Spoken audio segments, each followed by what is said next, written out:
Welcome to Man Does Tech, where I solve the problems you didn't even know you had. You begin by launching Party and inviting the friend you'll share with. Don't delay. Once connected, open the player's profile and select SharePlay. You need a stable connection, ideally wired, because SharePlay streams your game to their console. Make sure both accounts are signed into PSN and check PlayStation Plus requirements. Some modes require it.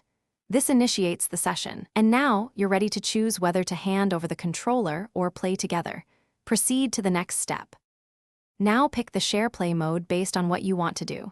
Choose Visitor Plays when you want them to control your game, or play a game together for local co-op where both screens function. Once selected, grant controller access and accept any on-screen prompts. This creates a streamed session for up to 60 minutes, after which you can re-invite. If performance stutters, lower the host video resolution and check your router's CoS settings to prioritize the Ps4. This helps reduce latency and packet loss. Finish by ending SharePlay from the Party menu or simply taking back controller access. This cleanly closes the stream and frees bandwidth. If the session drops, don't panic.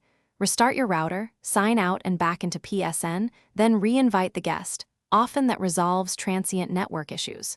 For repeated problems, inspect NAT type and enable UPnP or set port forwarding on your router.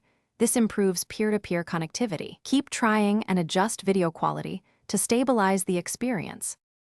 Thanks for watching. If you found this helpful, don't forget to like and subscribe.